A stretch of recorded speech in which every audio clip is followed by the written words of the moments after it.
12 anyos pa lamang si Cindy nang pumanaw ang kanyang ina. Namatay ito sa karamdaman. Ang kanyang ina ay may sakit na kanser. Hindi na nito kinaya ang matinding pahirap na dala ng karamdaman. Kaya makalipas ang ilang taon ng pakikipagbuno sa sakit, ay tuluyan na itong iginupo at sumakabilang buhay. Nag-iisang anak lang si Cindy ng kanyang mami at daddy, kaya labis ang kanyang paghihinagpis nang maiwan sila ng kanyang ama. "Cindy, anak, iniwan na tayo ni mami mo. Magpakatatag ka, anak. Nandito lang si daddy. Hindi kita papabayaan." Lumuluhang wika ng kanyang ama, kaya napayakap siya rito. "Daddy, paano na tayo ngayon? Wala na si mami." Hilam sa luha ang mga mata ng dalagita habang pinagmamasdan ang puntod ng kanyang minamahal na ina. Wala namang masabi ang kanyang Daddy Fernan, kundi ang umiyak na lang din. Parehong nagluluksa ang kanilang mga puso sa pagpanaw ng kanyang ina, at sobrang hirap para sa kanila ang magiging pag-usad. Makulimlim ang langit ng araw na iyon, na tila ba nakikiayon sa kanilang pagluluksa ang panahon. Gayunpaman, pinalakas ni Fernan ang loob ng kanyang anak. Ngayon nila higit na kailangan ang isa't isa. Kahit isang negosyante ang lalaki, hindi niya nakakalimutan na may anak siyang kailangan bigyan ng atensyon at pagmamahal. Ito na lamang ang natitirang alaala niya sa yumaong asawa. Kahit mahirap, ay pinilit nilang kalimutan ang masakit na pangyayari sa kanilang buhay. Mabilis lumipas ang mga araw, linggo at buwan, hanggang sa hindi na nila namalayan na 4 na taon na ang lumipas. Noong mga sandaling iyon ay nasa 4th year high school na ang dalaga. Kahit papaano, nakakalimutan na nila ang sakit ng paglisa ng kanyang ina. Wala silang naging problema sa kanilang paghahanap buhay dahil lumalago naman ang negosyo ng kanyang ama.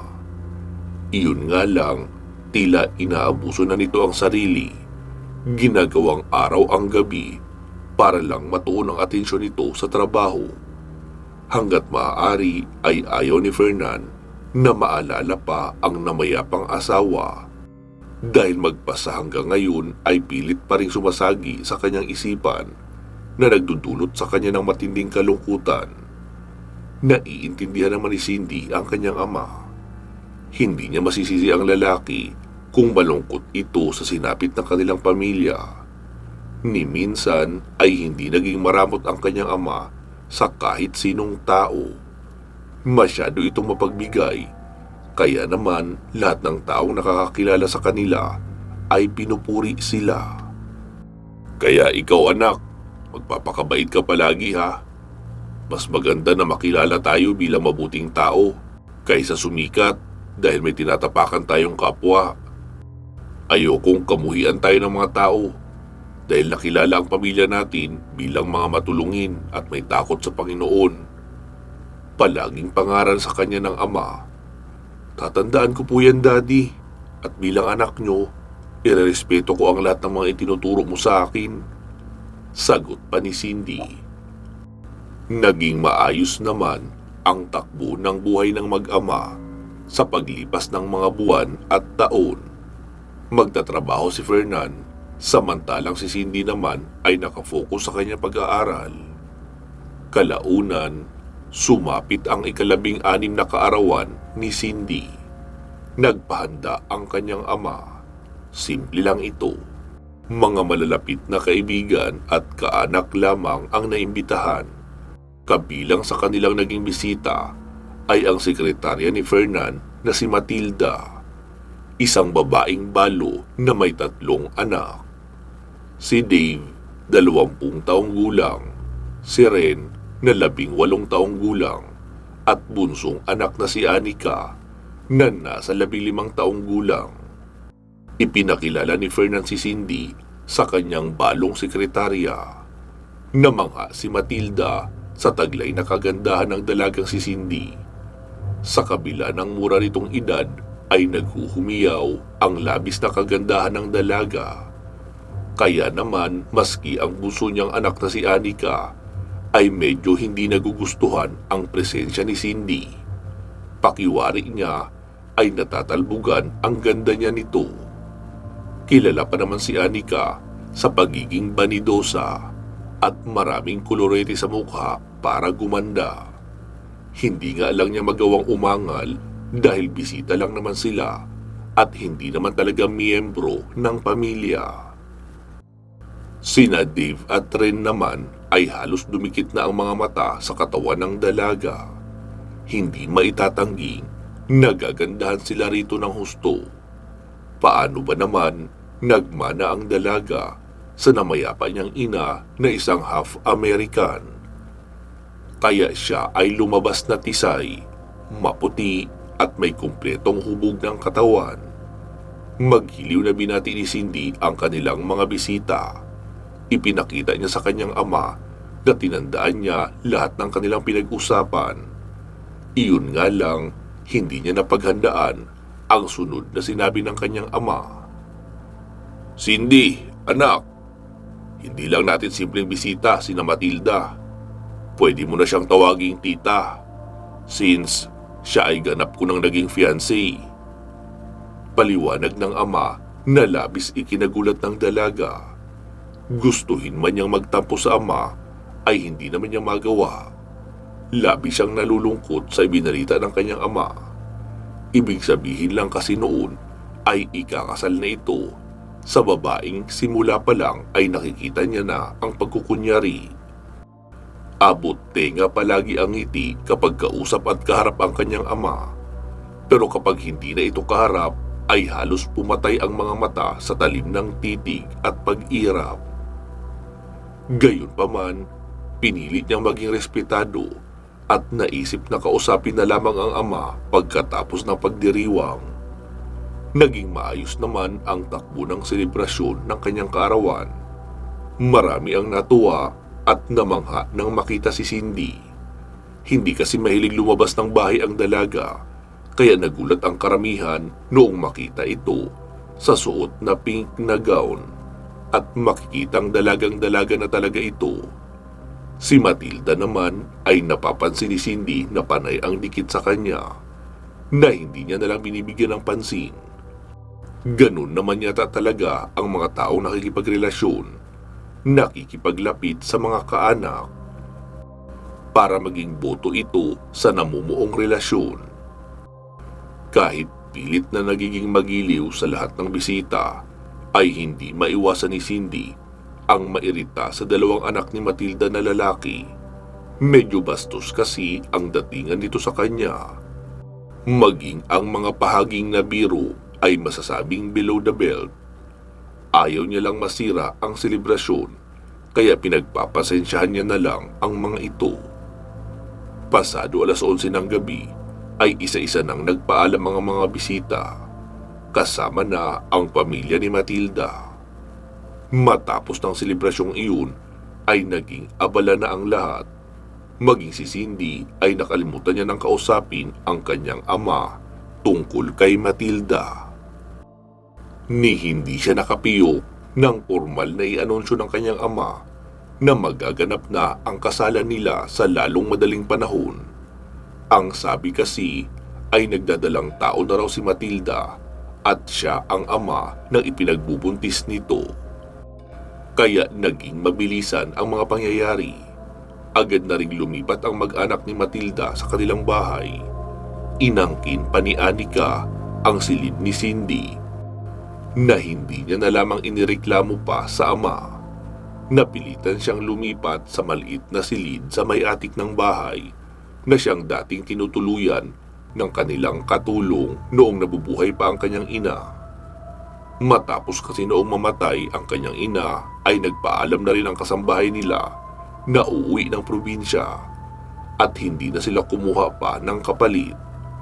Dahil sa pangyayaring iyon ay mas lalo pang nawalan si Fernan ng panahon para kay Cindy dahil tila mas naging abala na ito sa pag-aasikaso sa mga anak ng kanyang bagong asawa.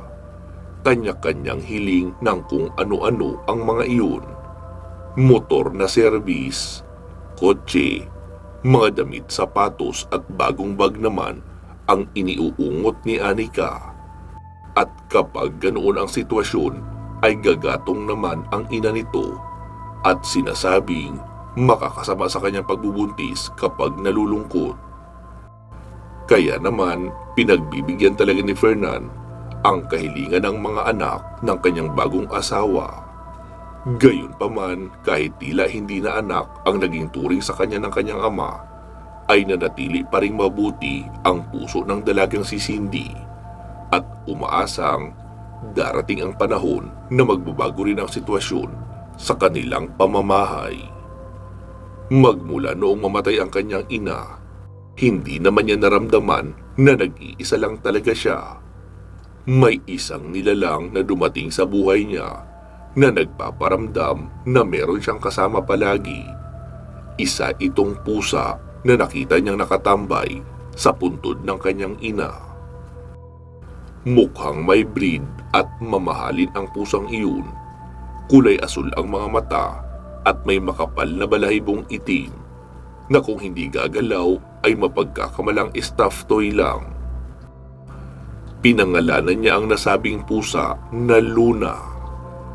Tila gusto din ito na inaalagaan niya. Kaya naman, mula nang matagpuan niya ito, ay isinama niya na sa tahanan ang pusa na si Luna. Ngunit hindi niya malaman kung saan naglalagi ang pusang iyon tuwing umaga. Sa gabi lang kasi ito nagpapakita sa kanya. Nang gabing iyon, abala na naman ang ama niya sa pag-aasikaso sa bagong pamilya nito. Tila nakalimutan na ng ama kung sino ang tunay niyang anak. Huminga ng malalim si Cindy at muling isinara ang pinto saka sumampa sa higaan. Kaharap niya ang pusang nasa higaan din. Sinusundan nito ng tingin ang bawat kilos niya. "Hay, Luna, abala na naman si Daddy sa bago niyang pamilya." Aniya sa pusa at nahiga na rin ito katabi niya. Naglakad ang pusa papalapit sa kanya at sinadyang sumiksik sa kanyang tiyan. Lumika ng tunog na naglalambing ang pusa habang malungkot ang mga mata na nakatingin kay Cindy. Ngumiti si Cindy dahil ramdam niya ang pakikiramay ng alaga sa kanyang pinagdadaanan. Tapos hinahaplos niya ang ulo nito.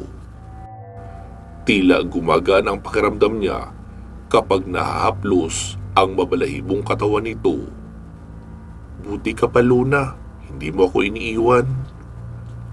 Wika niya pa sa pusa at niyakap niya na ito. Naalala na naman niya ang kanyang ina. Kung buhay lang sana ito, edi hindi sana nag-asawa ang kanyang daddy. At hindi niya mararanasan ang ganoong pagkabaliwala. Naiisip niya kung paano siya kausapin ng may paglalambing ng kanyang madrasta na si Matilda kapag kaharap ang kanyang ama. Pero kapag nakaalis na ang kanyang ama, ay nagiging ibang tao na ito. Hindi lang basta katulong ang tingin nito sa kanya, kundi isang alipin. Habang nag-iisip ay tumutulo ang kanyang luha hanggang sa nakatulog na lang siya nang hindi niya namamalayan. Kinabukasan, nagulat si Cindy nang biglang bumukas ang pintuan ng kanyang silid at pabalya ang pagkakabukas noon. "Cindy! Anong oras na? Bakit tulog ka pa?" Napabalikwas ng bangon ang dalaga at tarantang hinarap ang madrasta. Bago pa man siya makapagsalita, isang malakas na sampal na kaagad ang dumapo sa kanyang pisngi. "Tita, bakit po? Ano pong kasalanan ko? Di ba? Sinabi ko na sa'yo, magmula nang tumira kami rito, ay dapat magiging maaga ka na gumising para ipagluto kami ng agahan. Anong oras na oh? Umalis na lang ang mga anak ko para dumayo ng inuman sa katropa nila nang walang laman ang sikmura. Alam mo ba ang mangyayari? kapag uminom ang tao ng alak na walang kinain na kahit ano? Mabubutas ang sikmura dahil magkaka-ulcer. Kaya kapag may nagkasakit sa mga anak ko ng ulcer, ay literal kong bubutasin ang sikmura mo. Naiintindihan mo ba ako? Ha? Wika pa ni Matilda, sabay sambunot sa dalaga. Opo, tita. Opo, babangon na po ako para magluto. Bilisan mo, nagugutom na ako. Alam mong buntis ako, di ba? Kaya hindi ako pwede magutuman. Opo, tita. Sagot pa ng dalaga habang umiiyak. Tapos iniwan na siya ng kanyang madrasta. Dali-daling nag-ayos ng sarili si Cindy at bumaba para ipagluto ang pamilya ng kanyang madrasta. Noong makaluto ay agad niyang ipinaghain ang kanyang madrasta at ang anak nitong bunso. Nagsilbi siyang serbidora at katulong sa sarili nilang pamamahay. Isa sa ipinagtataka niya dahil ang sabi ay buntis ang kanyang madrasta. Pero umabot na lang ng ika-4 na buwan ay wala naman siyang makitang palatandaan na buntis ito. Madalas niya pang makita na may mga dumadalaw na mga amiga at nagiinuman habang nagsusugal ng baraha. Magmula kasi noong maging asawa ito ng kanyang ama ay nag-resign na sa trabaho. Sa tingin ni Cindy ay hindi talaga totoong buntis ang kanyang madrasta. Maaari namang naging buntis pero baka wala na kasi bakit ganoon ang pinagkagawa. Habang lumilipas ang mga araw ay mas lalo pang naging matindi ang pagtrato sa kanya sa sarili nilang pamamahay. Gayunpaman, umaasa siyang malalaman ng kanyang ama ang mga ginagawa dito sa kanya. Ngunit iba ang lumalabas sa bibig nito sa tuwing nagsusumbong siya. Ikaw naman, Fernan, parang hindi mo kabisado ang anak mo. Alam mo naman na likas na mapagbiro yang si Cindy, di ba? Wika pa nito at nakikinig naman ang kanyang ama. Mababaliwala lang ang kanyang pagsusumbong. Kapag wala na ang kanyang ama sa kinabukasan, ay saka siya parurusahan ng kanyang madrasta. Sinasaktan at sinasambunutan. Kung minsan ay ginugutom pa siya at kinakandado sa silid. Habang nagdurusa sa pananakit at gutom si Cindy, ang pamilya naman ni Matilda ay abala sa pagwawaldas sa perang pinaghirapan ng kanyang ama. Halos walang araw na hindi umiiyak si Cindy dahil hindi niya na matagalan ang pahirap na ginagawa sa kanya ng kanyang madrasta. Sa tingin niya ay hindi na yata matatapos pa ang kalbaryong iyon. Ilang buwan ang lumipas. Nagulat siya nang biglang pumasok ang kanyang daddy sa kanyang silid. Nanlilisik sa galit ang mga mata nito. Naroon naman ang kanyang madrasta sa likuran nito na nakasunod at umiiyak.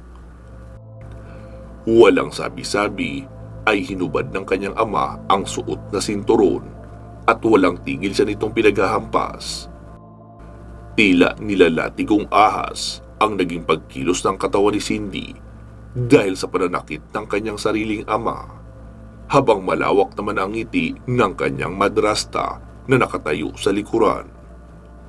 Noong mapagod ang kanyang ama sa paghataw sa kanya ng sinturon, ay makikitang halos lahat ng bahagi ng katawan ni Cindy na hindi natatakpan ng damit ay may latay, maging ang mukha. May mga latay din na may bahid na ng dugo. Doon palang nagsimulang magsermon ang kanyang ama at sinasabing isa pang may marinig na sumbong mula sa madrasta ay palalayasin na siya nito. Kahit namimilipit sa sakit ay nagawa pang magtanong ni Cindy kung ano ba ang nagawa niyang kasalanan at bakit siya pinaparusahan ng ganoon. Ayon pa sa kanyang ama, ang sabi daw ng kanyang madrasta ay wala na ang kanyang dinadalang sanggol. Dahil minsan noong utusan daw siya ni Matilda ay nagdabog siya at itinulak ito. Kaya bumagsak daw si Matilda sa sahig at naunang tumama ang tiyan. Dinugo raw si Matilda at nakunan kaya wala na ang pinagbubuntis nito. Sinabi ni Cindy na hindi totoo iyon pero muli na naman siyang pinaghahataw ng sinturon ng kanyang ama dahil lumalaki daw siyang sinungaling at matigas ang ulo. Kaya wala nang nagawa pa si Cindy kundi ang tumahimik na lang. Matapos ang parusang pangkriminal na iginawad sa kanya, ay saka pa lang siya iniwan ng kanyang ama. Nagpili naman si Matilda ng mensahe. Sa susunod kasi, makikinig ka sa sasabihin ko. Kapag sinabi kong dilaan mo ang mga pako, ay dapat nakaluhod ka na kaagad. Dahil kung hindi, mas malala pa dyan ang aabutin mo at ang sarili mong ama ang gagawa noon sa iyo. Wika pa ni Matilda habang mahinang tumatawa at lumabas na ng kwarto ng dalaga. Dahil sa sobra-sobrang pananakit ay nakatulog si Cindy sa lapag. Nagising na lang siya noong maramdamang dinidilaan ng pusang si Luna ang mga sugat niya sa bahaging may mga latay. Pagmulat niya ng mata ay muli na naman siyang napaiyak dahil naalala niya ang nangyaring pananakit sa kanya ng sarili niyang ama. Pakiramdam ni Cindy ay magiging alipin na talaga siya ng pamilyang iyon habang buhay. Isa pa sa ikinakainis niya dahil pinatigil na siya ng kanyang madrasta sa pag-aaral. Maraming dahilan iyon na sinasabi sa kanyang ama, kesyo natututo na raw siyang magbisyo at magbarkada. Baka raw mabuntisan na lang bigla sa labas. Kaya naman, sumang-ayon na lang din ang kanyang ama sa desisyon ni Matilda na pahintuin na siya sa pag-aaral. Tuluyan na ngang naging alila si Cindy sa kanilang tahanan. Lahat ng gawain ng katulong ay siya na ang tumatrabaho. Sa kaunting pagkakamali ay agad siyang napapagalitan at nasasaktan. Minsan, nabubugbog siya ng husto ng kanyang madrasta. Ang masakit pa, nakikisali din sa pananakit ang kanyang mga stepbrother. Sinasambunutan naman siya ng kanyang stepsister. Walang araw na hindi siya pinagdidiskitahan ng bagong pamilya ng kanyang ama. Kahit wala siyang kasalanan, ay ginagawa na lang katuwaan ang pananakit sa kanya. Madalas siyang hindi tira ng pagkain, at kung may pagkain man ay iyong tira-tira na lamang at malapit ng mapanis. Kaya naman, dumagdag pa iyon sa paghihirap ng dalaga. Pero kahit ganoon ay hindi niya naisipang pagdamutan ng pagkain ang alaga niyang pusa. Hinahati niya ang tira-tirang pagkain para sa kanya na ibinibigay ni Matilda para may makain din ang pusa kapag dumating na ito sa kinagabihan. Samantala ang pamilya ni Matilda ay madalas sa labas kumain at kapag nagluluto sila ng kung ano-ano ay hindi nagtitira. Tapos ikinakandado pa ang kanyang silid. Isang gabi, nagulat siya nang kinatok siya ni Dave sa kwarto. Bihis na bihis ang binata at nalalanghapan niya ang mabangong amoy ng perfume nito. Cindy, bumangon ka dyan. Sumama ka sa akin. May pupuntahan tayo. Wika nito, sabay hagi sa kanya ng isang paper bag. Nang subukan niyang tingnan kung ano ang laman, ay nakita niyang isa iyong dress. Naku, Kuya Dave, pasensya na po. Hindi ako sasama. Hindi naman po kasi ako mahilig sa ganyan. Tsaka, baka magalit si tita kapag umalis ako ng bahay. Magalang niya pa na pagtanggi na siya namang pagdating ng kanyang madrasta.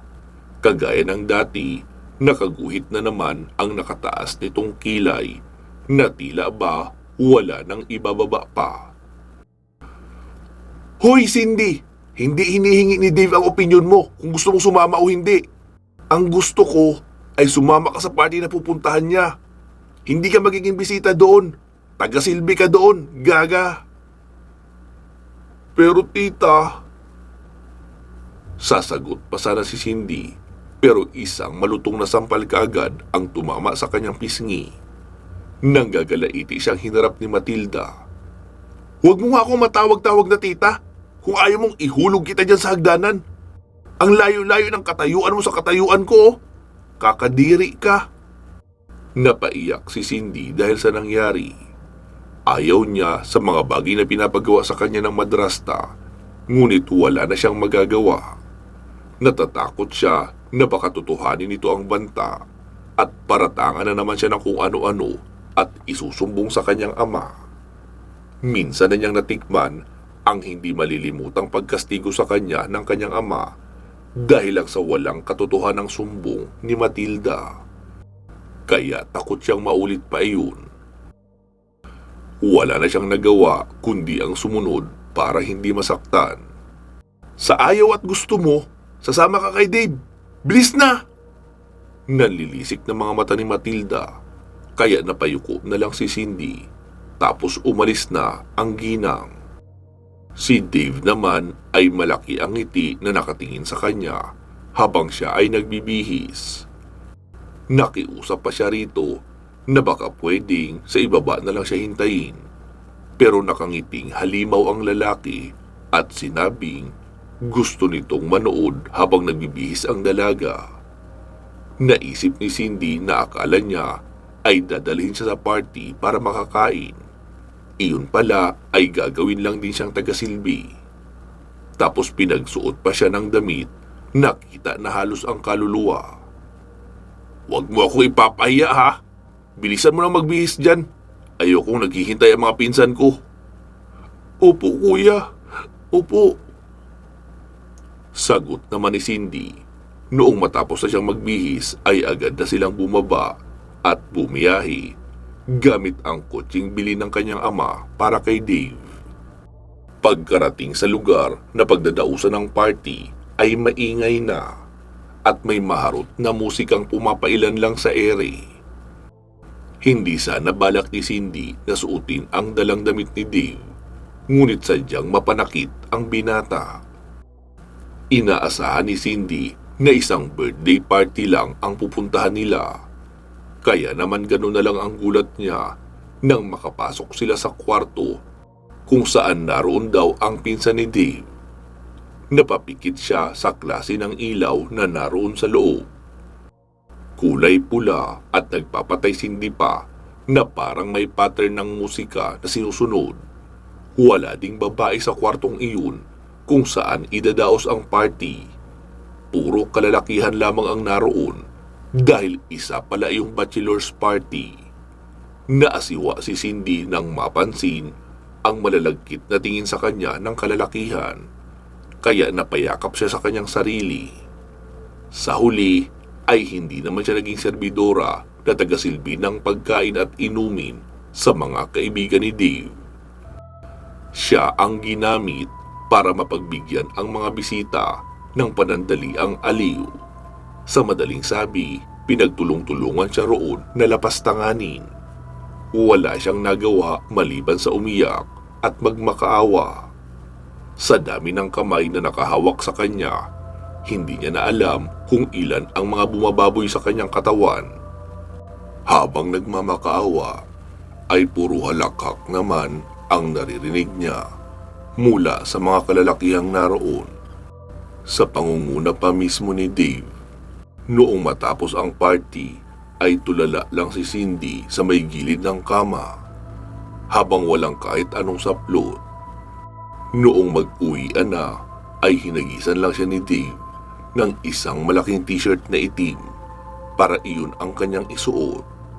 Punit-punit na kasi ang dress na ipinasuot sa kanya dahil walang habas na pinaghihila ng mga kalalakihan. Hoy, Cindy, tumayo ka na dyan. Uwi na tayo. Naantok na ako. Wika pa ng lasing na si Dave.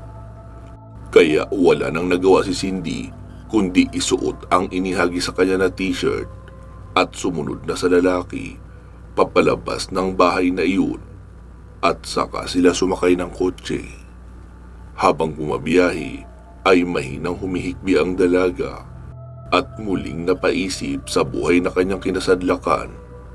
Ang buong akala niya ay magkakaroon sila ng kanyang ama ng magandang buhay kapag nakapag-asawa ito. Ngunit iba ang nangyari. Naging malaimpyerno tuloy ang buhay niya, habang ang ama niya naman ay kayod kalabaw para matustusan ang pangangailangan ng bagong pamilya na sobrang maluho. Pagkarating nila sa bahay ay nagtatakang sinalubong sila ni Matilda. "Oh, ano nangyari sa babaeng yan?" tanong pa nito sa anak. "Sus, ma, kung alam mo lang kung gaano katakaw pansin ang babaeng yan doon sa party. Parang nakawalang toro eh. Inakit niya pa lahat ng kalalakihan sa party. Kaya ayun, solve yan doon. Lahat natikman niya." Tumatawang wika pa ni Dave. Doon saglit na natauhan si Cindy at sumagot. "Alam mo hindi totoo yan, Kuya Dave. Pinagsamantalahan at binaboy ako doon at kasama ka sa bumaboy sa akin. Hindi ko kayo mapapatawad sa ginawa nyo." Pasigaw na wika pa ni Cindy nang isang malutong na sampal ang tumama sa kanyang pisngi. "Sino nagsabi sa'yo pwede mong paratangan ng ganyan ng anak ko, ha? Ang sabihin mo, talagang malandi ka. Nagmana ka sa iyong ina." Wika naman ni Matilda. Tumalim ang tingin ni Cindy kay Matilda noong mabanggit ang kanyang ina. "Huwag mo isasali ang nanay ko sa kaibangan mo. Mga pamilya kayo ng mga baliw. Inaabuso niyo ako. Pero sarili niyong pag-uugali ay wala kayong disiplina." Umigkas muli ang kamay ni Matilda nang marinig ang sinabi niya. Hindi pa nakontento ang babae at sinambunutan pa siya sa kanginudngud sa lupa. Maging ang binatang si Dave ay nakisali at sinipa ang dalaga. Kaya lupay-pay itong gumapang papaakyat sa kanyang kwarto. Halos mawasak ang buong pagkatao ng dalaga sa tindi ng nangyari sa kanya sa gabing iyon. Pagapang na rin siyang sumampa sa kanyang higaan at doon umiyak ng umiyak. Noong mahimasmasan ay naging tulala na lamang siya at hindi na makausap. Ang kaibigan niyang pusa ay tahimik lang na nakamasid sa kanya. Isang gabi, umalis sina Fernan at Matilda. Naiwan si Cindy at nakatulala pa rin sa kanyang kwarto. Hindi niya alam kung paano pakikitunguhan ng maayos ang bagong pamilya ng kanyang ama. Sobrang sakit ng kanyang nadarama. Binilinan siya ni Matilda na kapag naroon ang kanyang ama ay huwag siyang lalabas ng kwarto. Sasabihin na lang nila na masama ang pakiramdam kaya ganun ang kanyang ginawa. Dumating galing sa pakikipag-inuman ang binatang si Dave at diretso iyong umakyat sa kwarto ni Cindy. Napatayo siya sa gulat pero bigla siya nitong itinulak papahiga sa kama. "Kuya, maawa ka. Huwag po. Ayoko po." Pagmamakaawa niya pa. "Huwag mo akong tatawagin kuya. Hindi kita kapatid. Mag-iinarte ka pa dyan eh. Kung kailan solve ka na noong nakaraang gabi." Wika pa noon sabay kumbabaw sa kanya.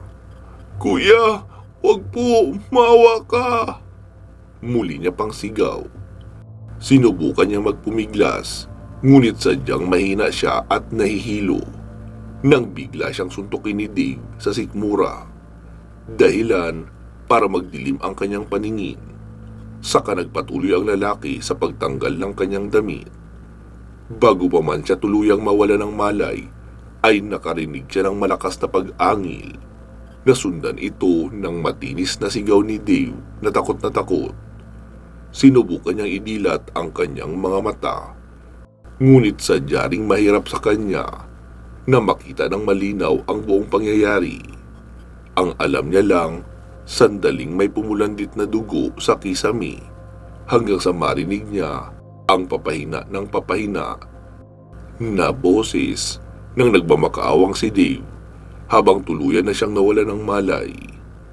Noong magising siya kinabukasan, mabilis siyang napabalikwas ng bangon. Nagpalingalinga siya sa paligid at naalala ang mga nangyari sa kanya noong nakaraang gabi.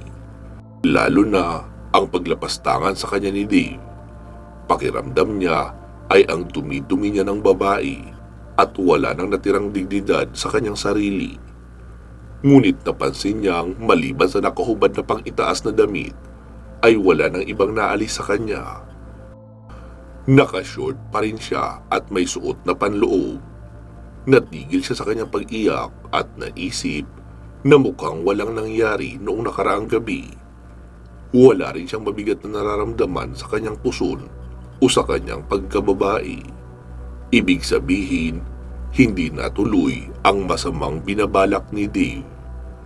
Ngunit bakit at papaano iyon nangyari? Gayong malaya na iyong ituloy ng lalaki dahil wala na nga siyang malay. Dahil sa kahoy na walang pintura ang kwarto ni Cindy, kaya hindi niya na rin napansin ang mga natuyong dugo sa kisame at sahig na tumalsik mula sa lalaki.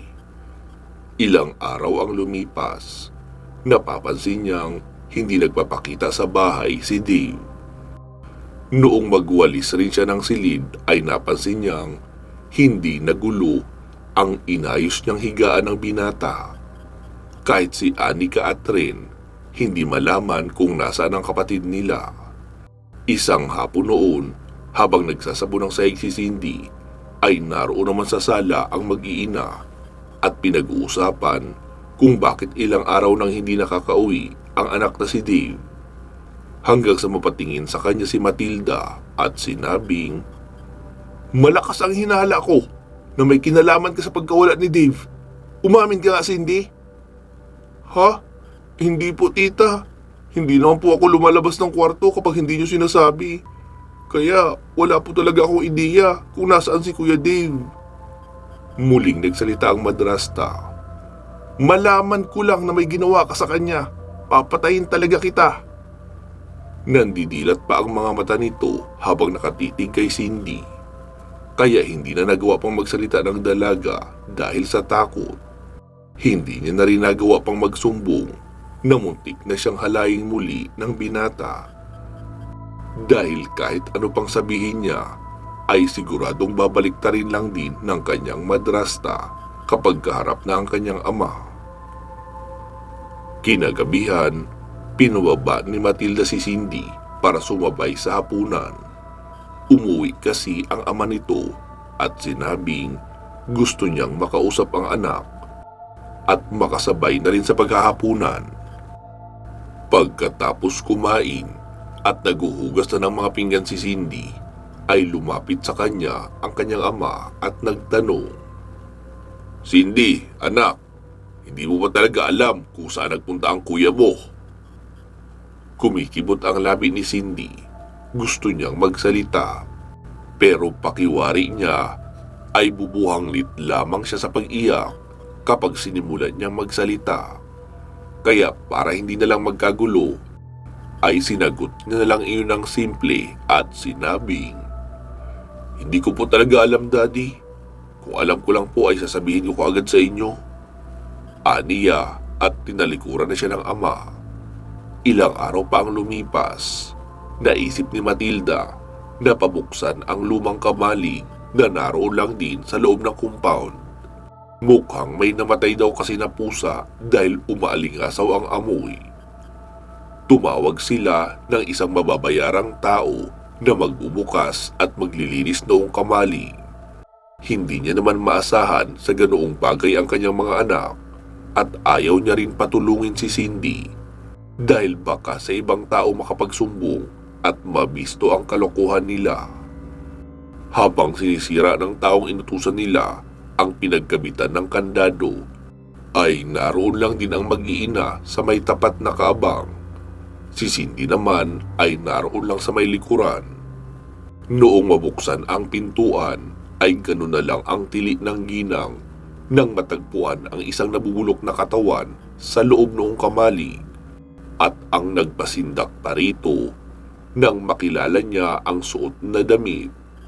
"Dave! Anak ko!"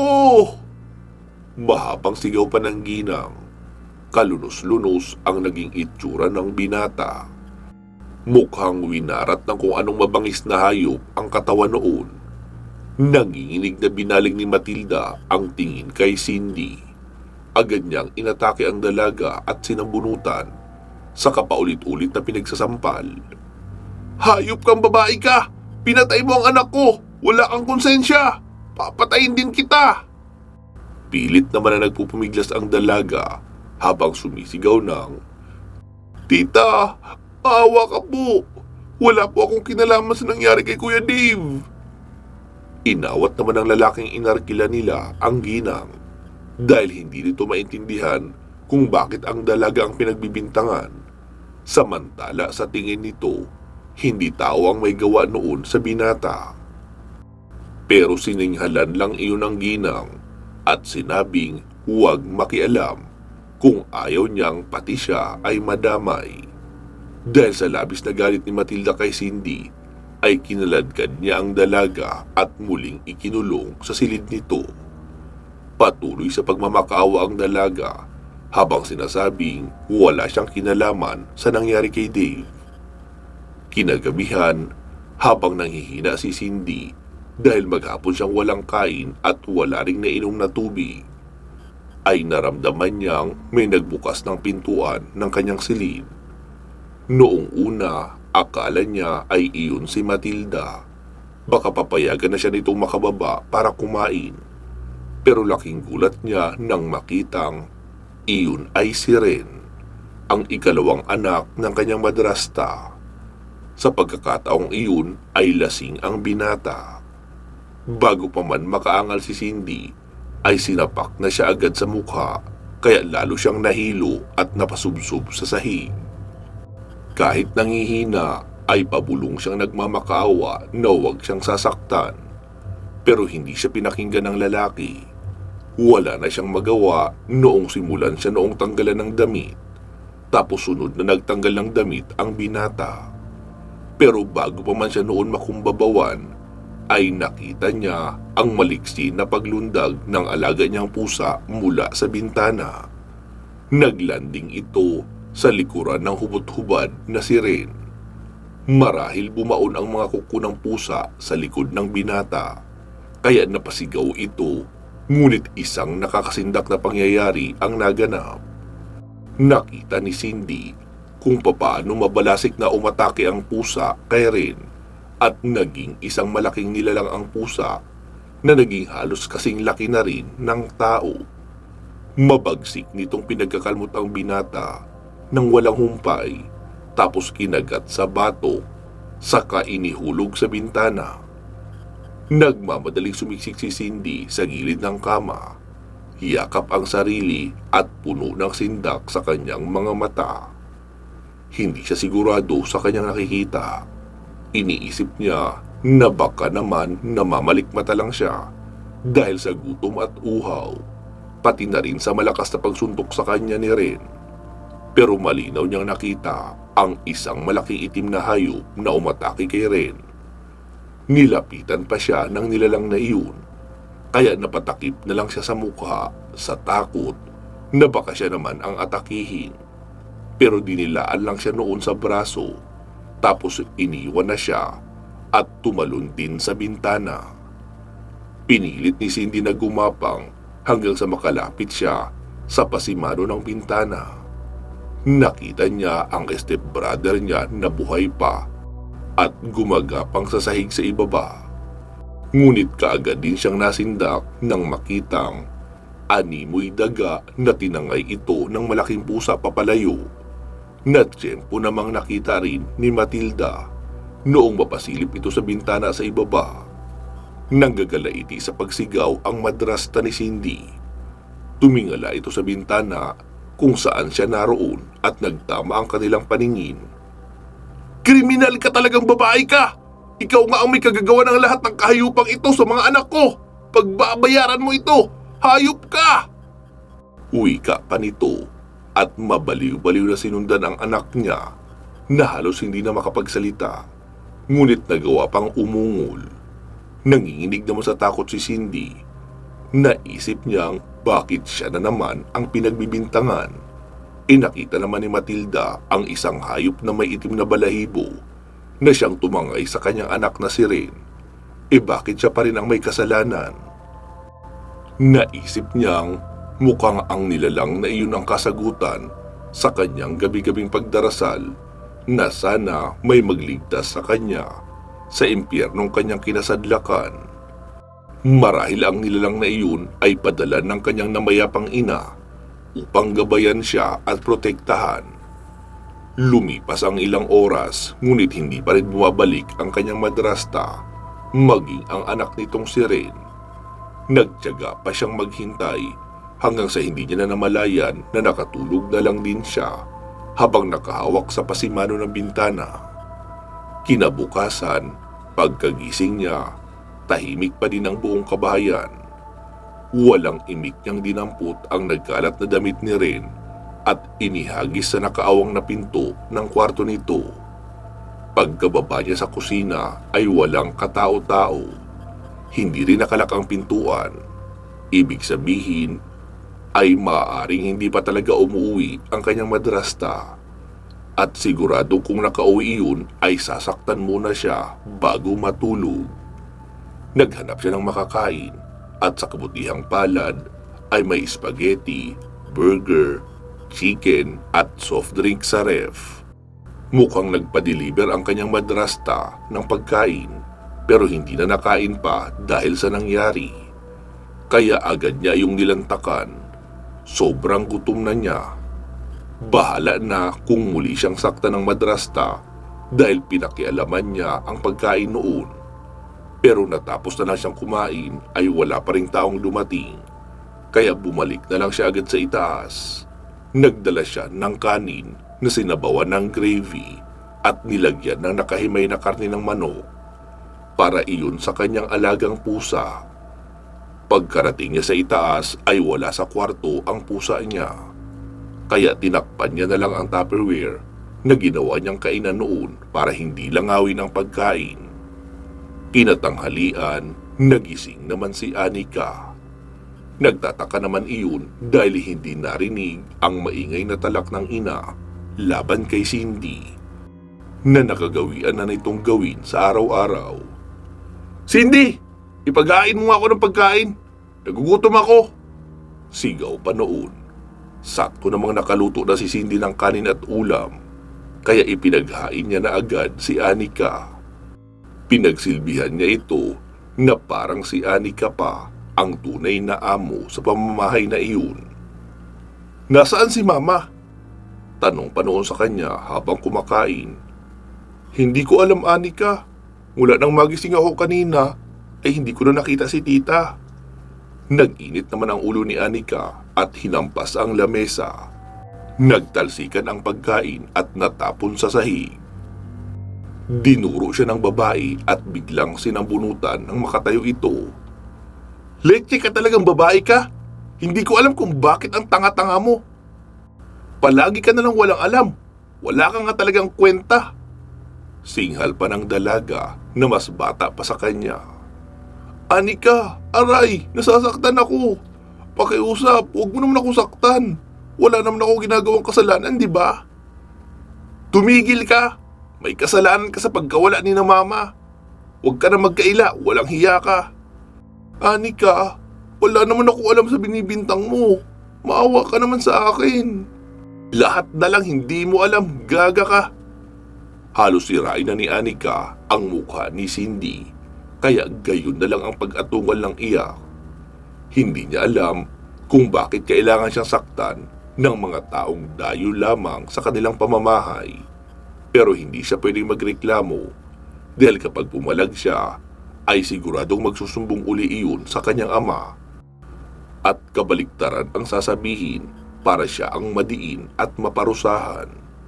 Sasampalin pa sana siyang muli ng babae nang bigla itong napahiyaw. Kaya natigil ito sa pananakit sa kanya. Noong tignan noon ang paa, ay gayon na lang ang pagkagulat nang makitang nagdurugo iyon ng malakas. Tinignan ni Anika kung sino ang may gawa at nakitang may pusang kulay itim sa hindi kalayuan sa kanyang paa.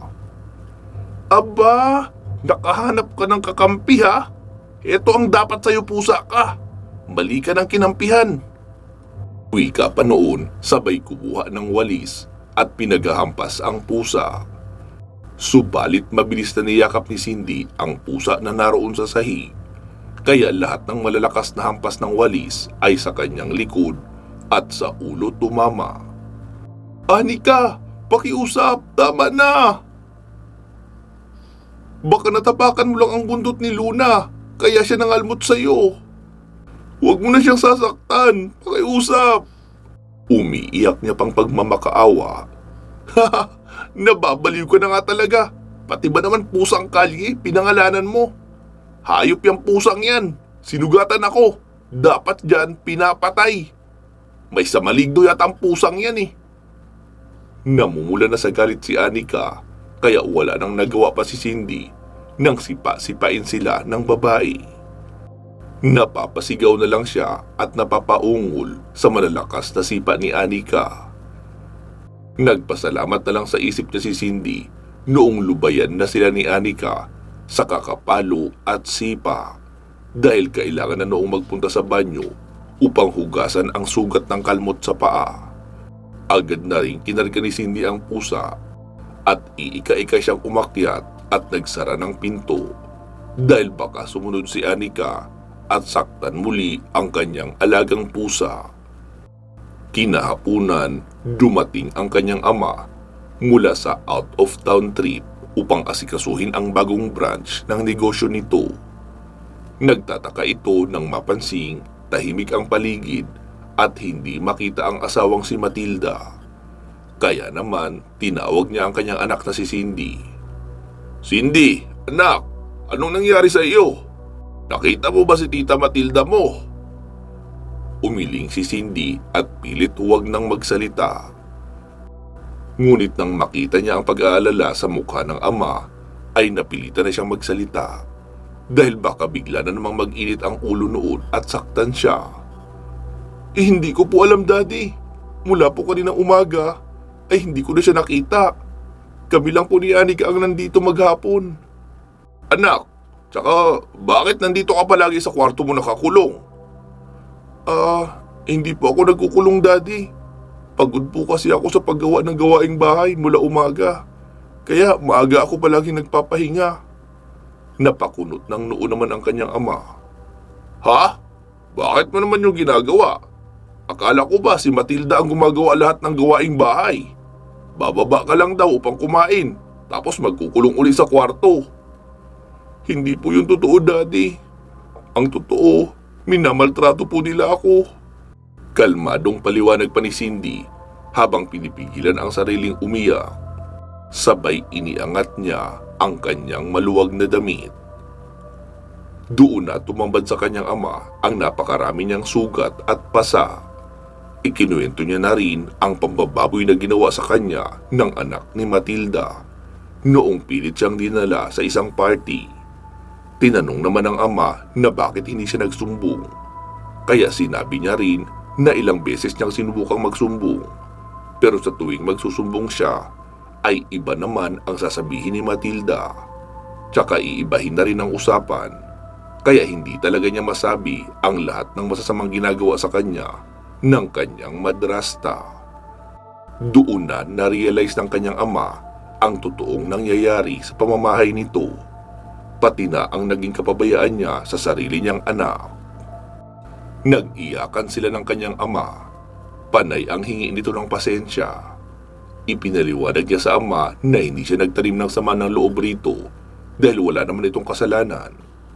Gayunpaman, hinanap pa rin ni Fernan ang kanyang asawa na si Matilda at mga anak nito upang managot sa mga kasalanang ginawa sa kanyang unika iha. Samantala, habang nag-uusap ng masinsinan, sina Cindy at ang ama niyang si Fernan, ay nakasilip naman si Anika mula sa silid nito at nanlilisik ang mga matang nakatitig kay Cindy. Galit na galit siya dahil sa ginagawang pagsusumbong nito ng katotohanan sa ama. Tumayo si Fernan upang tawagin sana ang stepdaughter para kumprontahin, kaso biglang may kumatok sa pintuan sa may harapan. Kaya doon na lang dumiretso si Fernan upang alamin kung sino ang kumakatok. Pagkabukas ng pinto ay nagulat si Fernan noong makitang 2 pulis ang naroon. Tinanong niya ang mga iyon kung ano ang pakay. Ayon pa sa mga pulis na natagpuan nila si Matilda at ang lalaking anak nito sa talahiban, hindi kalayuan sa kinaroroonan ng kanilang bahay. Gutay-gutay ang katawan at isa ng malamig na bangkay. Kinabahan kaagad si Cindy sa narinig at napalingon sa kanyang pusa na sa mga oras na iyon ay hindi humihiwalay sa kanya. Kung titignang mabuti ang itsura at kilos ng pusa ay hindi aakalain na kaya nitong gumawa ng ganoon kabangis na mga bagay. Alam ni Cindy na may kinalaman ang pusa niya sa mga nangyayari, pero hindi niya iyon pwedeng sabihin dahil wala din namang maniniwala, kaya nanahimik na lang siya. Matapos ng pag-uusap ni Fernan at mga pulis, ay sinabi na rin agad ni Fernan kay Anika ang nangyari sa ina at sa kuya nito. Pumalahaw naman ang iyak ang dalaga at gusto nitong saktan si Cindy dahil ito na naman ang sinisisi niya. Pero hindi niya na iyon magawa dahil naroon na ang ama nitong si Fernan. Inasikaso ng kanyang ama ang libing ng kanyang madrasta pati na ang mga anak nito. Akala niya ay magiging tahimik na ang buhay nila. Ngunit dito naman nagsimula na magkaroon ng problema kay Anika. Palaging binabangungot ang dalaga at nagwawala sa kanyang kwarto. Tuwing magigising ay sinasabing hinahabol siya ng isang malaking itim na nilalang sa panaginip. Kaya takot na itong makatulog. Pero kahit ano pang pagpipigil na makatulog ay hindi naman talaga iyon mapaglalabanan ng matagal. Kaya nakakatulog rin talaga si Anika. At kapag nakakatulog ay nahihirapang gumising mula sa nakakatakot na bangungot. At hindi nagtagal ay tuluyan ng bumigay ang katinuan ng dalaga. Nabaliw na nga iyon.